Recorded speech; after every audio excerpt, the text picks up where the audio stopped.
Estávamos em junho de 2019, quando Hong Kong se tornou notícia mundial por causa dos protestos pró-democracia. Durante meses a fio, centenas de milhares de pessoas saíram às ruas, equipadas com t-shirts pretas e máscaras que as protegiam de gás lacrimogéneo e câmaras de vigilância. Da mesma forma que em Portugal o laranja é associado ao PSD e o rosa ao PS, por lá as cores também ganharam conotação política. O amarelo das fitas usadas com pulseiras representava o apoio a manifestantes, e o azul das fardas passou a significar apoio à polícia.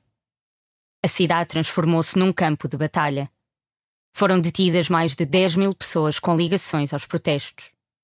E muitos dos líderes da oposição foram para a prisão ou para o exílio. Mas por que é que isto aconteceu em Hong Kong? E como se chegou até aqui?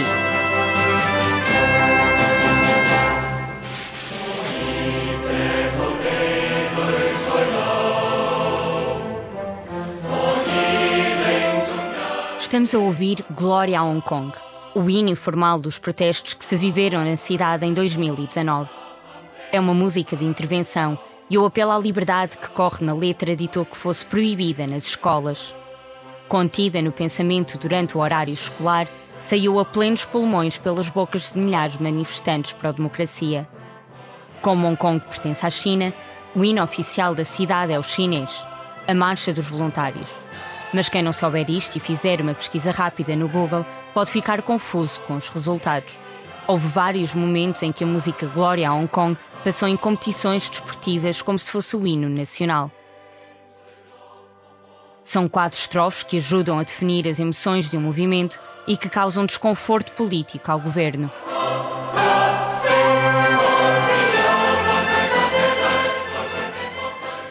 Nos próximos episódios vou contar-lhe a história de Hong Kong e dos medos e atritos que a luta pela democracia gerou nos últimos anos.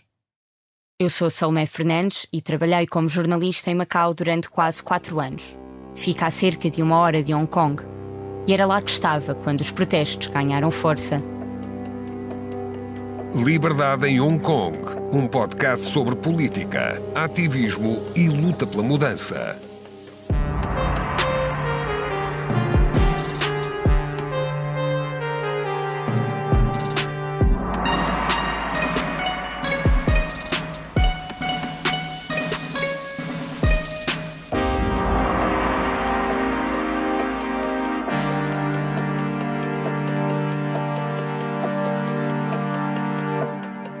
As entrevistas que vamos ouvir neste podcast foram realizadas ao longo de 2022.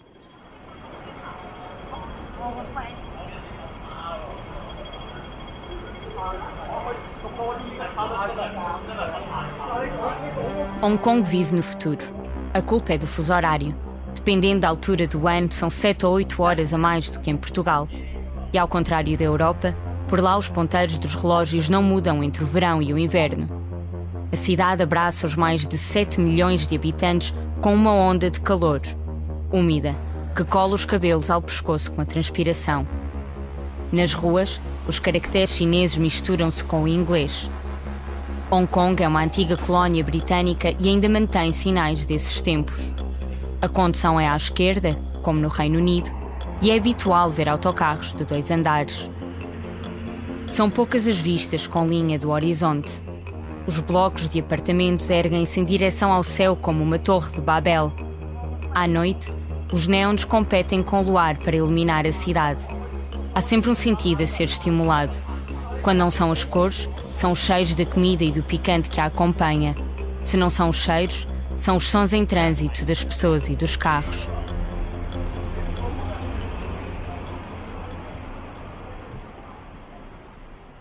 Mas a meio de 2019, os sons foram outros.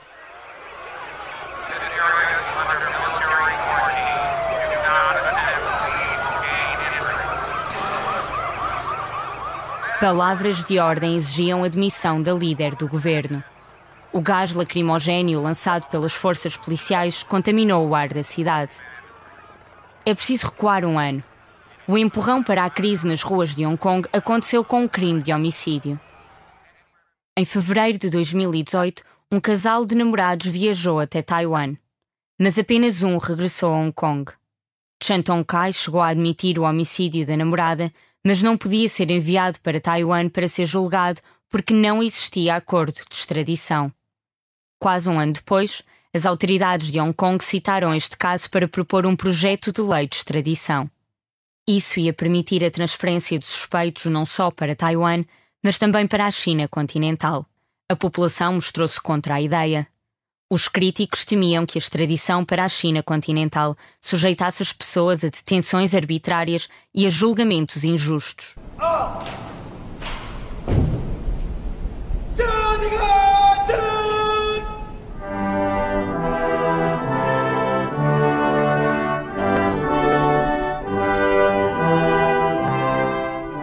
Hong Kong é especial. Na primeira metade do século XIX foi ocupado pelo Reino Unido e em 1898 a China entregou o território por um prazo de 99 anos, até 1997. Nesse ano, a China voltou a administrar o território e a cidade passou a ter o estatuto de região administrativa especial. Durante 50 anos, Hong Kong ficaria sob o princípio um país, dois sistemas, à semelhança do que viria a acontecer em Macau. Isto significa que, apesar de pertencer à China, várias coisas funcionariam, ou deveriam funcionar, de forma diferente do resto do país. As diferenças entre a China continental e Hong Kong sentem-se em coisas tão comuns como o acesso à internet. A grande muralha digital na China veda, por exemplo, o acesso ao Facebook. No Weibo, uma versão chinesa do Twitter, há palavras censuradas. Alguns dos exemplos são Winnie the Pooh, Tank, variantes da hashtag MeToo. O que ficou combinado, quando se deu a transferência de soberania do Reino Unido para a China, é que Hong Kong ia ter um alto grau de autonomia. O sistema económico, o estilo de vida das pessoas e as leis em vigor mantinham-se basicamente iguais. A exceção eram assuntos de defesa e relações externas. A declaração conjunta assinada pelo Reino Unido e pela China deixou por escrito que direitos como a liberdade de expressão e de imprensa continuavam a ser protegidos. Mas o acordo só garantia esta autonomia e liberdade durante 50 anos. O período de transição acaba em 2047. Mas as mudanças já começaram. Vamos ouvir Raquel Vaz Pinto, investigadora do Instituto Português de Relações Internacionais. Hoje em dia, se não soubéssemos nada do que tinha acontecido, se agora tirássemos uma fotografia no dia de hoje, percebíamos como a ideia de um país, dois sistemas, sinceramente, morreu e foi enterrar. Nessa perspectiva, não só do ponto de vista político, as instituições, as regras, a convivência degradou-se muito. E, em bom rigor, Hong Kong já não é assim tão preciso do ponto de vista financeiro, ou seja, Xangai tem vindo a ocupar esse lugar. Além de manter a relação económica que Hong Kong tinha com o mundo, canalizando investimento estrangeiro, a região era uma espécie de teste para a ideia que se pretendia aplicar a Taiwan. Desde que os protestos irromperam, as exigências dos manifestantes deixaram de se focar na retirada da proposta de lei de extradição. A 15 de junho de 2019, a chefe do executivo da altura, Carrie Lam, pôs indefinidamente em pausa a discussão sobre a lei de extradição, mas os protestos mantiveram-se.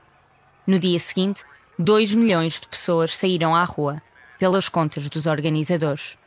Era domingo. Na segunda-feira, o ativista Joshua Wong é libertado da prisão depois de cumprir uma pena de 5 semanas por desobediência a uma ordem do tribunal em protestos pró-democracia que aconteceram anos antes. Ao sair, pediu a demissão de Carrie Lam. As declarações foram registadas pelo The Guardian. Hong Kong people will not keep silence under the suppression of President Xi. As pessoas de Hong Kong não se vão manter em silêncio sobre a repressão do presidente Xi e da chefe do executivo. Carrie Lam tem de demitir-se. Caso contrário, acredito que nas próximas semanas, antes do 22º aniversário da transferência de soberania, mais e mais habitantes de Hong Kong, não apenas 1 ou 2 milhões, vão juntar-se à nossa luta, até recuperarmos os nossos direitos humanos e a liberdade. Our basic human rights and freedom. No dia seguinte, Carrie Lam pediu desculpa à população. During large-scale public processions over the past 2 Sundays, Nos últimos 2 domingos, durante as marchas públicas de larga escala, a população expressou de forma pacífica e racional as suas preocupações com a proposta dos infratores fugitivos e o descontentamento com o governo, especialmente comigo. Eu ouvi e refleti profundamente sobre o que se passou. Estas ações levaram a controvérsias, disputas e ansiedades na nossa sociedade. Por isso, peço as mais sinceras desculpas a todas as pessoas de Hong Kong. For this, I offer my most sincere apology to all people of Hong Kong. A proposta acabou por só ser retirada vários meses mais tarde, em outubro de 2019. Por essa altura, a desconfiança contra a polícia estava instalada e a violência tinha-se intensificado. Os protestos alargaram-se a uma ideia mais profunda da vida e dos direitos no território, e a resposta do governo tem silenciado essa vontade de democracia. Centenas de manifestantes foram detidos. Aprovou-se uma lei de segurança nacional que criminaliza a conspiração com forças externas. Retiraram-se livros de figuras do movimento para a democracia das bibliotecas públicas. Eu diria que foi um princípio interessante, que foi muito importante para a China naqueles anos relevantes, e em particular num contexto pós-massacre de Tiananmen 89, mas que hoje já não faz sentido. Quem continua a falar num país do sistema, temos 2 hipóteses. Ou não quer ver, ou então está a leste de tudo o que está a acontecer no terreno. Hong Kong não era uma democracia liberal plena, começa logo com a questão do sufrágio universal e direto. Todos os aspectos que Taiwan é uma democracia liberal plena, é extraordinária, a vivacidade, a vida, o conceito, a forma como desde os anos 80, anos 90, a cidadania, o que é pertencer, o que é estar naquela ilha tem sido solidificado, reforçado, mas também na lógica de, para a China, para o mundo, tudo o que tem acontecido nos últimos tempos tem sido uma degradação muito forte. Por outro lado, não tendo estas garantias ou não tendo as liberdades e os direitos de forma plena, no sentido que é uma democracia liberal, Hong Kong tinha, em inglês, rule of law, ou seja, o Estado de Direito, e uma sociedade civil fortíssima. Eu penso que essa é uma herança que não é apenas britânica, é também dos próprios cidadãos de Hong Kong, uma sociedade civil absolutamente extraordinária, e notava-se, por exemplo, na liberdade de expressão, na liberdade de imprensa, na forma de informar, de discutir, de debater, na forma como os habitantes de Hong Kong saíram às ruas em relação a Tiananmen, em relação a um conjunto de temas. E por isso mesmo pagaram um preço muito, muito elevado, em particular nos últimos anos. Como diz Raquel Vaz Pinto, em Hong Kong não há sufrágio universal e direto, como em Taiwan. O que significa que há um limite para a mudança que a população pode pedir através do voto. Hong Kong tem mais de 7 milhões de pessoas, mas é um comitê de 1.500, composto por representantes de setores da sociedade, que vota no líder da região, o chefe do executivo. Antes de ser declarada a vitória, tem ainda de ser aprovado pelo governo central, em Pequim. As leis são feitas no Conselho Legislativo, o equivalente a um parlamento. Também aqui há limitações de representatividade. Depois de mudanças feitas em 2021, há 90 deputados eleitos por 3 vias diferentes. Só 20 são eleitos diretamente pela população em geral. Quem quiser concorrer a deputado tem de ser escrutinado por um novo comitê de candidaturas a quem a Polícia de Segurança Nacional dá informação. Mas o embaixador da China em Portugal garante que há democracia. O Expresso pediu uma entrevista presencial ao embaixador Zhao Bentang, que acedeu apenas a enviar comentários por escrito. Eis as declarações enviadas ao Expresso. Desde o retorno de Hong Kong à pátria, há 26 anos, o sucesso do princípio Um País, Dois Sistemas é notável para todos. A economia de Hong Kong continua a crescer, o empreendedorismo social desenvolve-se em todos os aspectos, os residentes de Hong Kong agora são os donos da sua terra, gozando os seus direitos legítimos, democracia e liberdade como nunca.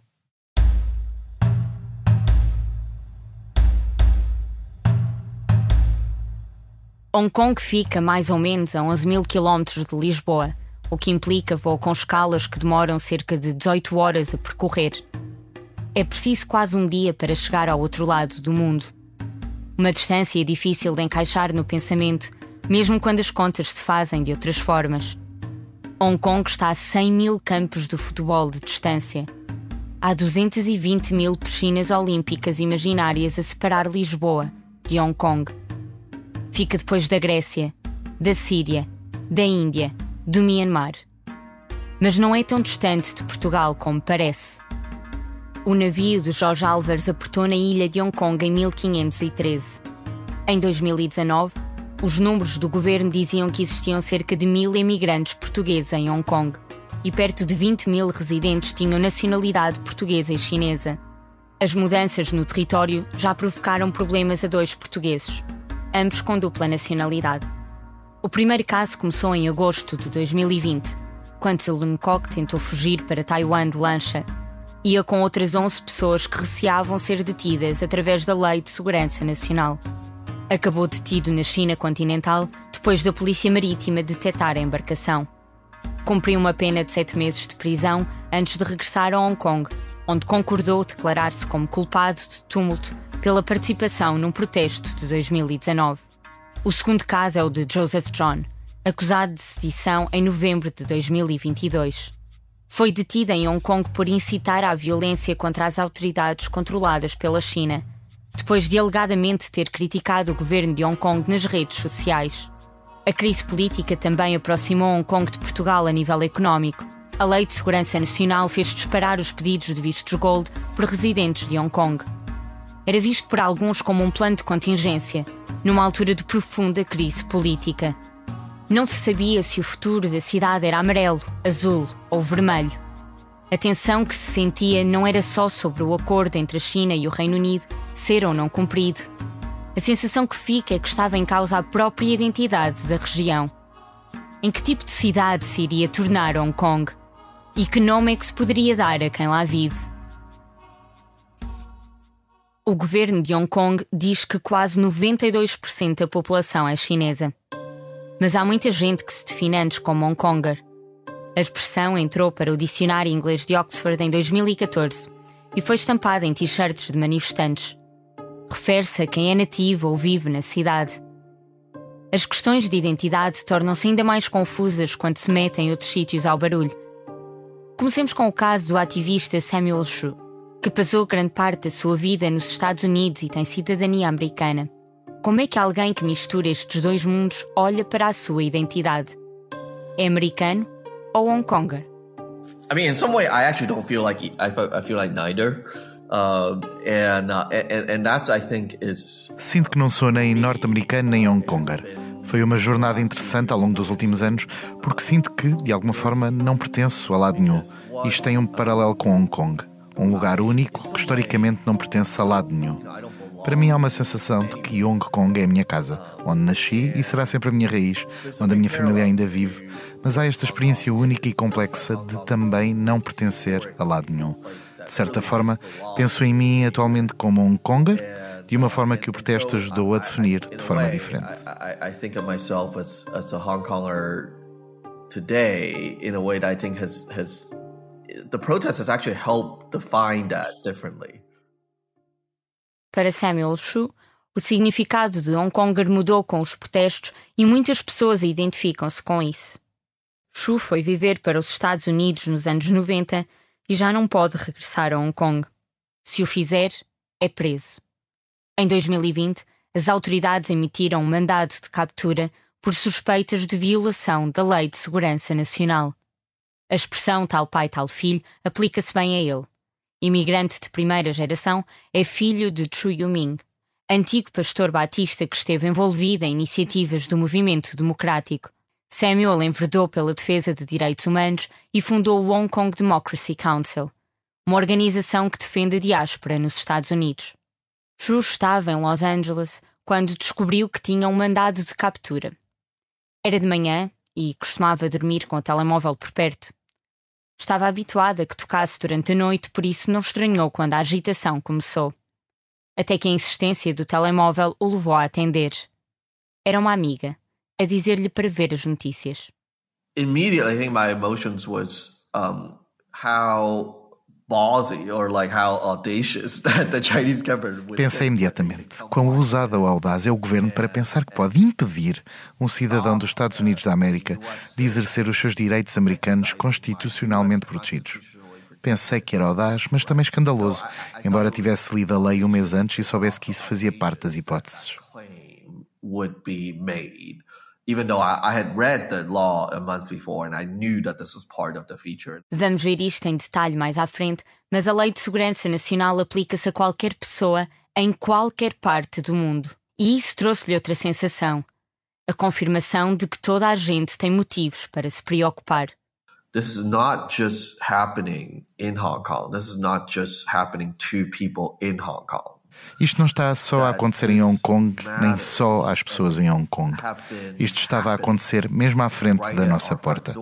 Se eu posso ser silenciado, censurado ou forçado a abdicar da minha liberdade e direito de falar, organizar, reunir e fazer lobby junto do meu próprio governo, isto deve ser um aviso para todos sobre o que a China está a tentar fazer.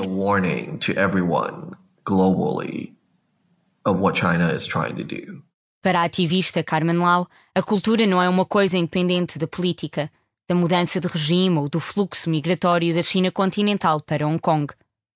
Quando lhe perguntamos se alguma parte dela se sente chinesa, a rejeição vem acompanhada de um sorriso. No. When I was small, that we have a liberal study course when we were in primary school and secondary school and Não, quando eu era pequena tínhamos uma disciplina na escola em que aprendíamos sobre a identidade. Se sentias que era chinesa ou Hong Konger, mas eu sempre pensei que era Hong Konger. E também diferenciam-me de quem vive no continente. Aprecio bastante que haja cultura chinesa como música ou dança, mahjong ou xadrez chinês. Aprecio esse tipo de cultura porque é muito tradicional, mas para mim não é a cultura que me pertença.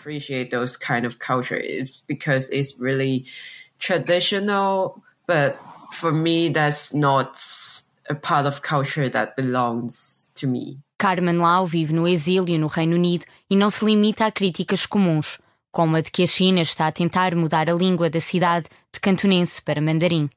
And then it became really dynamic after maybe 10 or 15 years of the handover. Tornámos-nos muito dinâmicos ao final de 2010 ou 2015, nos anos depois da transferência de soberania, e quando houve o movimento dos guarda-chuvas em 2014 e as pessoas começaram a perceber que o governo de Hong Kong estava a tentar eliminar a cultura dos Hong Kongers e a tentar substituí-la com cultura chinesa, não apenas a língua ou as atividades culturais, mas também a cultura na política, no local de trabalho e na economia. Isso mudou gradualmente e em 2014 as pessoas começaram a perceber que era um assunto sério e os Hong Kongers começaram a resistir.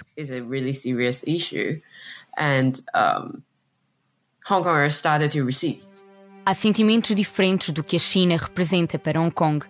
Onde uns veem perigo, outros encontram um sentimento de pertença. O Instituto de Investigação de Opinião Pública de Hong Kong fez vários inquéritos sobre a identidade das pessoas. Desde 2019, tem aumentado as pessoas que se identificam como chinesas e diminuído as que se descrevem como Hong Kongers. Há quem explique isto de 3 maneiras: mudança de mentalidade, a imigração de quem se opõe à China ou ao Partido Comunista Chinês, ou a possibilidade do medo ter influenciado as respostas. Mas ainda assim, no final de 2022, 66% dos inquiridos identificavam-se como Hong Konger ou Hong Konger na China. Adrian Ho identifica-se como chinês. Deputado em Hong Kong pelo New People Party, um partido pró-Pequim, é sobrinho do primeiro chefe do executivo de Macau. Apesar de ter nascido em Hong Kong, o pai é natural de Macau. A árvore genealógica deu-lhe o direito à nacionalidade portuguesa, mas abdicou dela quando estava a preparar a candidatura à Assembleia Legislativa de Hong Kong. Uma decisão que tomou sem dificuldade, apesar de continuar com Pedro no nome, para manter parte da história. On a personal level, it was not a hard decision to make. A nível pessoal, não foi uma decisão difícil de fazer. Apesar do passaporte português me ter sido muito conveniente ao viajar pelo mundo, numa fase anterior da minha vida, Fui para um colégio interno no Reino Unido e depois para os Estados Unidos. O passaporte português foi muito conveniente em termos de viagens, mas não tive o prazer de visitar Portugal muitas vezes. As a travel document for me, it has been very good. However, I had not had the pleasure of visiting Portugal too many times. Quando lhe perguntamos como se descreve, a resposta é taxativa: chinês. E diz que nunca teve uma crise de identidade. The Hong Kong from China, things like that. A lot of different definitions that people come up with. But I have always... As pessoas lembram-se de muitas definições diferentes, mas eu sempre disse que as minhas raízes, o meu sangue e a minha etnicidade sempre foram chineses. Isso nunca irá mudar. Está no meu sangue. Não há nada que possa mudar isso. Apesar da história que Hong Kong e Macau têm. Isso não mudou e nunca irá mudar. Penso que precisamos de começar a perceber que isto é quem realmente somos.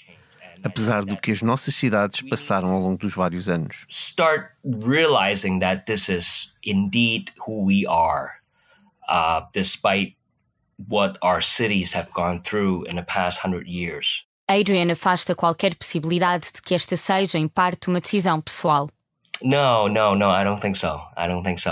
You don't get to decide who you are in terms of... Não creio. Não decides quem és. Não decides que sangue corre nas tuas veias, nasces com ele. Eu nasci com sangue chinês e serei sempre chinês. Não creio que haja uma escolha pessoal. Pode haver uma escolha pessoal em quase tudo, mas esta é aquela em que não tens alternativa. Nasci chinês, vou morrer chinês. Não há nada que possa mudar isso. So to me, I was born a Chinese, I'll die a Chinese. There is nothing that will change that. Também Eunice Seung se define como chinesa. É deputada pelo mesmo partido de Adrian. Nasceu e cresceu em Hong Kong, estudou no Canadá e meia dúzia de anos depois regressou às origens, onde se formou em Direito.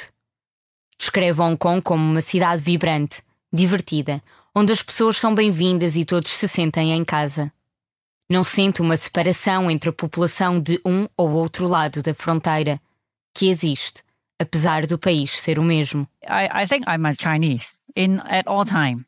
From my birth to now, I always say it's only Chinese. Sempre fui chinesa desde que nasci e posso dizer que sou apenas chinesa.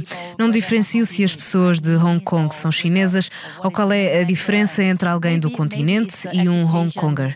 Antes de 1997, antes da transferência, talvez a educação fosse diferente. Não nos ensinavam muito sobre a relação entre a China e Hong Kong.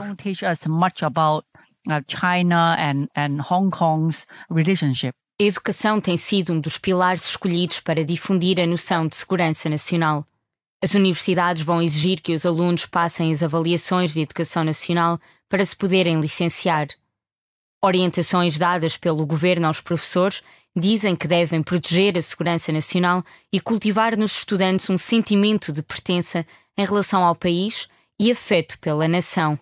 E que devem fazer denúncia se souberem de alguma situação ilegal ou que se desvia dos estándares morais aceitos pela sociedade.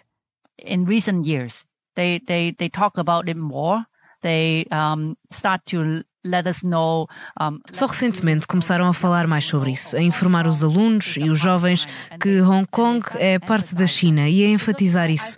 Penso que a educação teve alguns problemas antes da transferência de soberania. Agora somos parte da China e, na verdade, sempre fomos parte da China, mas não o comunicavam, não fizeram muito do lado educativo. Por isso, muitas pessoas têm um grande fosso geracional no reconhecimento de sermos chineses e na diferença entre Hong Kongers e chineses.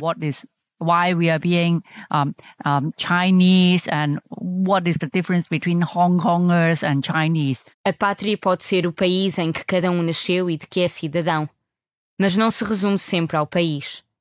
A definição também pode ser o lugar onde uma pessoa se sente melhor ou em relação ao qual nutre um sentimento de pertença. A esse nível, Hong Kong não é diferente de outras cidades. Nem toda a gente que por lá passou pensa da mesma forma, tem a mesma ideologia política ou o mesmo sentido de identidade. Para alguns, isso é definido pelo sangue. Para outros, a possibilidade de protestar quando ele fervilha nas veias também é um elemento de identidade. E isso não começou só em 2019. Liberdade em Hong Kong é um podcast de Salomé Fernandes com sonoplastia e música original de João Luís Amorim. A capa é de Tiago Pereira Santos com fotografia de Stanislav Kojiko. Dobragens de Cláudia Monarca, Diogo Cavaleiro, Joana Pereira Bastos, João Carlos Santos, João Diogo Correia, João Miguel Salvador, Marta Gonçalves, Martim Silva, Pedro Candeias, Pedro Miguel Coelho e Teresa Amaro Ribeiro. Título e créditos pela voz de José Valdeira. Apoio à edição áudio de Salomé Rita e apoio à produção de Marta Gonçalves. A coordenação editorial esteve a cargo de Pedro Cordeiro e Joana Beleza. Direção de João Vieira Pereira.